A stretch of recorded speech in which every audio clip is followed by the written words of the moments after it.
तो इस फिल्म की शुरुआत एलन से होती है, जो रात के वक्त विंडो के पास खड़ी अजीब रिचुअल करके किसी को बुला रही थी। हैरान करने वाली बात ये थी कि उसके बुलाने पर यहाँ एक शैडो आ भी जाता है, जिसने उससे कहा कि तुमने मुझे जगाया है, अब तुम बस मेरी हो। एलन ने भी हाँ में सर हिलाया और ऐसा करते ही अगले ही पल एलन किसी और दुनिया में पहुंच गई, जहाँ पर एलन और वो मिस्टीरियस क्रिएचर एक दूसरे के करीब भी आए। और फिर अचानक वो क्रिएचर एलन को टॉर्चर करने लगी। उससे पहले कि एलन उसके जुल्म से मर जाती, उसकी आंख अपनी दुनिया में अपने बेड पर खुल जाती है। खैर, अब सीन्स यहाँ से कट होकर काफी सालों बाद हम एलन को उसके हस्बैंड थॉमस के साथ देखते हैं। एलन ने अभी कुछ अर्सा पहले शादी की है। थॉमस यानी एलन का हस्बैंड एक रियल एस्टेट एजेंट है और आज उसे कंपनी की तरफ से ट्रांसिल्वेनिया जाने का ऑर्डर मिला है। उसे ट्रांसिल्वेनिया जाकर अपने क्लाइंट काउंट और लॉक के लिए एक घर ढूंढना था। काउंट और लॉक ये काम अपना खुद नहीं कर सकता था, क्योंकि वो काफी बूढ़ा था। एलन नहीं चाहती थी कि थॉमस उसे छोड़कर जाए, पर मजबूरी थी। वो जाने से पहले एलन को अपने दोस्त फेडरिक की फैमिली के पास छोड़कर जाता है। जाने से पहले एलन ने उसे बताया था कि उसे आजकल डरावने नाइटमेयर्स आते हैं और उसे लगता है कि अगर थॉमस उससे दूर गया तो उसके साथ कुछ बहुत बुरा हो जाएगा। लेकिन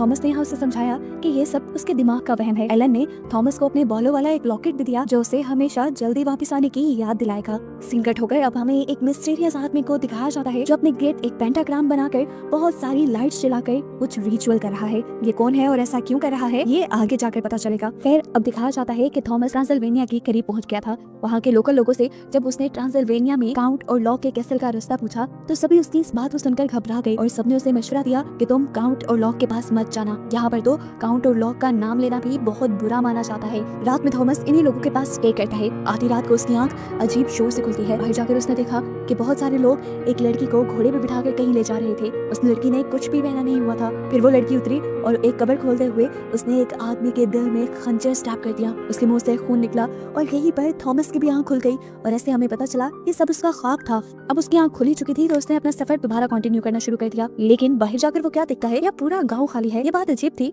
कि रातों रात गाँव के सभी लोग कहाँ जा सकते हैं। रास्ते में अब उसका टकराव एक टांगा गाड़ी से हो जाता है। शुक्र था कि वो इस एक्सीडेंट से बच गया, लेकिन उसने देखा कि दूर दूर तक और कोई भी नहीं था। शायद ये टांगा उसे ही लेने आया था। वो चुपचाप इस टांगा के अंदर बैठ गया, लेकिन इस टांगा में बैठते ही उसकी तबीयत बिगड़ने लगी। लेकिन फिर भी उसकी यही कोशिश थी कि वो किसी तरह अपने क्लाइंट से मिल ले। फाइनली अब वो काउंट और लॉक के कैसल में पहुंच भी गया था। यहाँ पे हर जगह बहुत अंधेरा था। उसे डर लगने लगा था। सामने खड़ा काउंट और लॉक भी बहुत डरावना दिख रहा था। इस टाइम हमें तो काउंट और लॉक को नहीं दिखाया गया, लेकिन थॉमस के एक्सप्रेशन से साफ नजर आ रहा है कि वो काउंट और लॉक से डर रहा है। काउंट और लॉक ने थॉमस से कहा, तुम बहुत लेट हो, मुझे तुम्हारी ये चीज पसंद नहीं आई और आज के बाद तुम मुझे काउंट और लॉक नहीं कहोगे, आज के बाद तुम मुझे माय लॉर्ड कहोगे। अब काउंट और लॉक थॉमस को कुछ खाने को ऑफर करता है। डरते हुए थॉमस जब उसके सामने ब्रेड काट रहा था तो उसकी उंगली भी कट गई। फौरन उसका हाथ काउंट और लॉक ने पकड़ लिया और उससे बोला कि मैं तुम्हारी पट्टी कर देता हूँ। उसका ये कहना था कि वहाँ थॉमस बेहोश हो गया। कुछ देर बाद जब थॉमस को होश आया तो कैसल में कोई भी नहीं था। काउंट और लॉक भी नहीं। वो और भी ज्यादा घबरा गया। तब काउंट और लॉक उसके पास एक कॉन्ट्रैक्ट लेकर आया। ये किस लैंग्वेज में लिखा हुआ था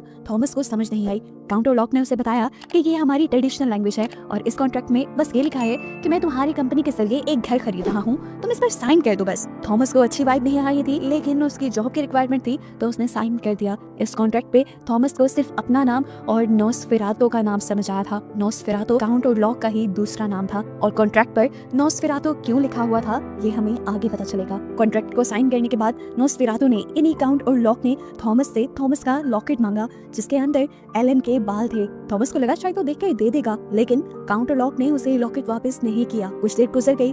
थॉमस ने अब उससे लॉकेट वापस मांगा और यहाँ से जाने की इजाजत मांगी। तभी अचानक उसकी आंख खुल गई और उसे समझ ही नहीं आया कि उसके साथ हो क्या रहा है। ये सब जो हुआ था क्या उसका ख्वाब था या सच था, उसे कुछ पता नहीं चल रहा। इस टाइम उसकी बॉडी के ऊपर किसी के दांत काटने का निशान भी था, जिसे देखकर वो और भी ज्यादा परेशान हो गया। यहाँ जबकि नॉसफेरातो को दिखाया जाता है जो उस लॉकेट को लेकर अजीबोगरीब लैंग्वेज में कुछ बोल रहा था और उसके अंदर वो बार बार एलन का नाम ले रहा था, जिससे समुद्रों पार एलन भी पोजेस हो रही थी। अपना ये काम करने के बाद अब काउंट और लॉक आता है थॉमस के पास और उसे बेहोश करके उसे दांत काट के उसका खून पीने लग जाता है। और यहाँ रिवील हो जाता है कि काउंट और लॉक असल में एक ड्रैकुला है, एक वैम्पायर है। दूसरी तरफ एलन, जिसको नॉसफेरातो यानी ड्रैकुला ने अपनी पावर्स से पोजेस कर लिया था, उसकी हालत को देखते हुए थॉमस के दोस्त की फैमिली बहुत परेशान हो गई। उन्होंने डॉक्टर को बुलाया तो डॉक्टर ने भी सारे इलाज किए, और उन्हें लगा कि शायद एलन को कोई मेंटल इलनेस है। पोजेस हालत के बाद जैसे ही एलन होश में आई तो वो इस बात से परेशान होने लगी कि न जाने थॉमस कैसा होगा, क्योंकि थॉमस को गए काफी टाइम हो गया था और थॉमस ने अभी तक उसे कोई लेटर भी नहीं लिखा था। दूसरी तरफ थॉमस अपनी जान बचाने की कोशिश में था। जब नॉस्फेरातु उसकी नजरों से इधर उधर होता है तो वो उसके कैसल से भागने की कोशिश करता दिखाया जाता है। अब वो डॉक्टर जो एलन का इलाज करने आया था, उसी डॉक्टर को किसी और पेशेंट का भी इलाज करते दिखाया जाता है और ये पेशेंट वही है जिसे हमने मूवी के स्टार्ट में अपने गिर्द अजीब तरीके से दायरा बनाए रिचुअल्स करते हुए देखा था। उसने पूरे कमरे में अजीबोगरीब ड्राइंग्स बनाई हुई थी, जहाँ वो भी पोजेस हालत में डॉक्टर फ्रेडरिक को बताता है कि मेरा लॉर्ड काउंट और लॉक है। ये कहते ही वो डॉक्टर फ्रेडरिक के ऊपर हमला कर देता है, जैसे वो उसका खून लेना चाह रहा हो। साफ मतलब था कि वो ड्रैकुला यानी काउंट और लॉक का एक गुलाम था जो उसके लिए इंसानों का खून जमा करता था। इस टाइम वो ज्यादा खून शायद इसलिए इकट्ठा कर रहा था क्योंकि वो जानता था कि काउंट और लॉक अब यहाँ जल्द ही आने वाला है। सीन कट होकर हमें थॉमस को दिखाया जाता है जिनको कुछ लोग रेस्क्यू कर रहे हैं। थॉमस के जिस्मों के निशान देखकर इन्होंने पता चला लिया कि उसकी इस हालत के जिम्मेदार और कोई नहीं बल्कि नॉस्फेरातु है। वो उसका इलाज करना शुरू कर देते हैं और इलाज के बाद जैसे ही थॉमस को होश आया वो उठ खड़ा हुआ। उसे दिल में कुछ अजीब फील हो रहा था। उसने एलन से मिलने जाना था, लेकिन यहाँ के लोगों ने उससे कहा कि कुछ देर आराम करो, पर नहीं, वो तो एलन से मिलने के लिए इस बीमारी में ही उठ खड़ा हुआ। दूसरी तरफ दिखाया जाता है कि अब काउंट और लॉक भी अपने कॉफिन में बंद होकर थॉमस के ही शहर की तरफ निकल चुका है और वो साथ साथ कुछ पढ़ भी रहा है जो दूसरी तरफ दूर बैठी एलन सुन पा रही है। दूसरी तरफ वो आदमी जो काउंट और लॉक की पूजा करता था वो भी जान जाता है कि काउंट और लॉक अब रास्ते में है। थॉमस के शहर आने वाली एक शिप के अंदर हम देखते हैं कि बहुत सारे चूहों ने तबाही फैलाना शुरू कर दी है और यही तबाही अब थॉमस के शहर में भी फैल जाएगी, क्योंकि काउंट और लॉक जहाँ भी आता है वहाँ पे प्लेग यानी वबा और बीमारी फैलती है। ये चूहे शिप में मौजूद सभी लोगों को मारने लग जाते हैं और एक आदमी समझ आता है कि ये चूहे काउंट और लॉक के कॉफिन से निकल रहे हैं। वो जाकर काउंट और लॉक का कॉफिन खोलकर उसे मारने की कोशिश करता है, लेकिन यहाँ काउंट और लॉक ने उसे ही पकड़कर मार खाया। दूसरी तरफ हमें दिखाया जाता है कि अब एलन का इलाज करने के लिए डॉक्टर फ्रेडरिक के साथ एक और डॉक्टर भी आए थे। यहाँ पर अब एलन को बांध के रखा गया था। एलन डॉक्टर को बताती है कि कभी कभार मुझे ऐसा लगता है कि मेरी सोल इस दुनिया को छोड़कर कहीं और चली जाती है और आजकल तो मुझे फ्यूचर में होने वाली चीजों के बारे में पहले ही पता चल जाता है। कभी कभार मुझे समझ नहीं आता कि मेरे साथ क्या हो रहा है। मुझे ऐसी आवाजें सुनाई देती हैं जैसे मेरे कान में कोई बोल रहा हो, लेकिन वो क्या बोल रहा है मुझे समझ नहीं आती। साथ ही साथ उसे बहुत ही डरावने ख्वाब भी आते थे जिनसे वो हमेशा डरकर उठ जाया करती थी। बात करते करते ही एलन की तबीयत बिगड़ जाती है और उसकी बॉडी में जोर से झटके लगने लग जाते हैं। इस टाइम पर डॉक्टर फ्रेडरिक उसको जोर से एक निडल चुभोते हैं जिसका उससे दर्द महसूस ही नहीं हो पाता और वो समझ जाते हैं कि इस टाइम भी एलन की सोल इस दुनिया को छोड़कर कहीं और चली गई है। और यहाँ से उन्होंने ये भी अंदाजा लगा लिया था कि एलन को कोई मेंटल इलनेस नहीं है बल्कि उसको किसी और पावर ने पोजेस किया हुआ है। डॉक्टर ने जब ये बात दूसरे डॉक्टर को और थॉमस के दोस्त को बताई तो वो लोग उसकी बात मानने को तैयार ही नहीं थे। ये लोग यहाँ से चले जाते हैं और आधी रात में अचानक से एलन को होश आ जाता है। होश में आते ही वो भागकर दरवाजे की तरफ जाती है और दरवाजा खोल देती है, जहाँ वो देखती है कि एलन बेहोश पड़ा है। सेम इसी पॉइंट पे दिखाया जाता है कि काउंट और लॉक की शिप भी खराब हालत में इस शहर के पोर्ट पर पहुंच चुकी थी, जहां आते ही वहां के सारे चूहे निकलकर इस शहर में फैलना शुरू कर देते हैं। और यहाँ पर वो आदमी जो काउंट और लॉक की पूजा करता था वो भी जल्दी से अपने सेल से निकलकर काउंट और लॉक से मिलने के लिए चला जाता है। दूसरी तरफ अब थॉमस का दोस्त और डॉक्टर फ्रेडरिक थॉमस के इलाज में लग चुके थे। दिन ब दिन अब शहर की हालत बिगड़ती जा रही थी। चूहे पूरे शहर में बीमारी फैला चुके थे, लोग मर रहे थे, खाने की भी यहाँ पर कमी हो चुकी थी। जबकि यहाँ अब काउंट और लॉक और उसके गुलाम की बातें हम सुन पाते हैं, जहाँ वो कह रहा था कि मैं एलन को जबरदस्ती अपने साथ नहीं ले जा सकता, मुझे कुछ ऐसा करना होगा कि एलन खुद मेरे साथ जाने के लिए राजी हो जाए। वो गुलाम उसे कहता है जैसा आपका हुक्म नॉस्फेरातु। और यहाँ हमें पता चलता है कि लैटिन लैंग्वेज में नॉस्फेरातु वैम्पायर को कहते हैं, इसीलिए तो उस कॉन्ट्रैक्ट में भी नॉस्फेरातु लिखा गया था काउंट और लॉक की जगह। दूसरी तरफ शहर में बढ़ती हुई लोगों की मौत डॉक्टर फ्रेडरिक और उसके सारे डॉक्टर साथियों को मुसीबत में डाल देती है। डॉक्टर चेक करते हैं कि इन लोगों के जिस्म पर चूहों के काटने के निशान तो थे भी, साथ ही साथ किसी इंसान के काटने के निशान भी थे और इन लोगों के जिस्म में खून बचता ही नहीं था। एक पूरे इंसान के जिस्म का खून पीना चूहों के बस की बात नहीं है। इस सारे सिलसिले में वो काउंट और लॉक के गुलाम से बात करना चाहते थे, लेकिन वो तो अपने सेल से पहले ही गायब हो चुका था। उसी दिन गायब हुआ था जिस दिन नॉस्फेरातु इस शहर में आया था। अब हर गुजरते दिन के साथ थॉमस को भी डरावने ख्वाब आने लगे थे और वो ख्वाब में ही एलन को अपने से दूर जाने को कह देता है। इसी रात एलन भी पोजेस हुई अपने बिस्तर से उठकर विंडो के पास चली जाती है और उससे कोई शैडो मिलने के लिए आता है। ये शैडो किसी और का नहीं बल्कि नॉस्फेरातु का ही था, जिसने एलन को बताया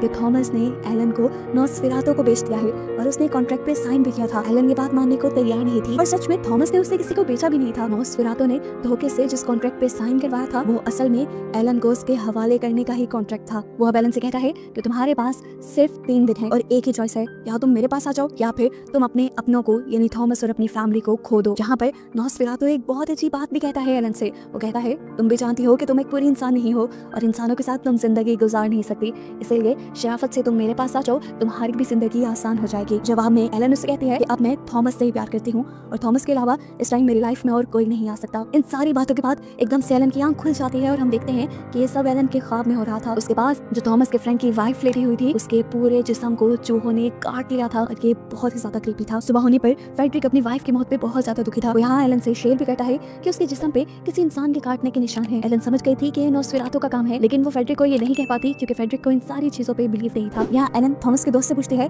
आखिर तुम मुझे पसंद क्यों नहीं करते? तब वो जवाब देता है, मैं तुमसे नफरत नहीं करता, लेकिन मैं तुम्हारी बचकाना बातों पे बिलीव भी नहीं करता। मुझे लगता है कि तुम पागलपने के ड्रामे करती हो। और इसी पॉइंट पर वो एलन से कहता है कि तुम और थॉमस अब अपने घर जा सकते हो। दूसरी तरफ अब दिखाया जाता है कि डॉक्टर फ्रेडरिक अब उसी जगह आए हैं जहाँ पर नोस्फेरातु का गुलाम रहता था। वो यहाँ पर नोस्फेरातु के बारे में इंफॉर्मेशन इकट्ठी करने के लिए आया था और फाइनली उसे एक बुक मिल जाती है जिसमें वो आदमी नोस्फेरातु के बारे में लिखा करता था। इसमें लिखा था कि जहाँ जहाँ नोस्फेरातु जाता है वहाँ चूहे और वबा फैल जाती है और लोग मारे जाते हैं, तबाही फैल जाती है और शहर तबाह हो जाते हैं। और ये सब तब तक चलता रहता है जब तक नोस्फेरातु को अपने डिमांड वाले इंसान न मिल जाए। उससे याद आती है अब एलन की बीमारी, यानी वो समझ गया था कि नोस्फेरातु एलन के पीछे आया है और अब एलन के साथ साथ थॉमस की भी जान खतरे में है। वो ये बात बताने के लिए फौरन एलन और थॉमस के पास जाता है। अब यहाँ थॉमस, जिसकी तबीयत थोड़ी बेहतर हो गई थी, वो इस शहर की खराब हालत को देखकर इस शहर को छोड़ जाने का फैसला करता है। और इस पॉइंट पर एलन थॉमस को अपनी जिंदगी का सबसे बड़ा सच बताने का फैसला करती है। वो बताती है कि नोस्फेरातु इस शहर में आ चुका है और वो सिर्फ मेरे पीछे आया है। उसने बताया कि मेरे पास कुछ साइकिक पावर्स थी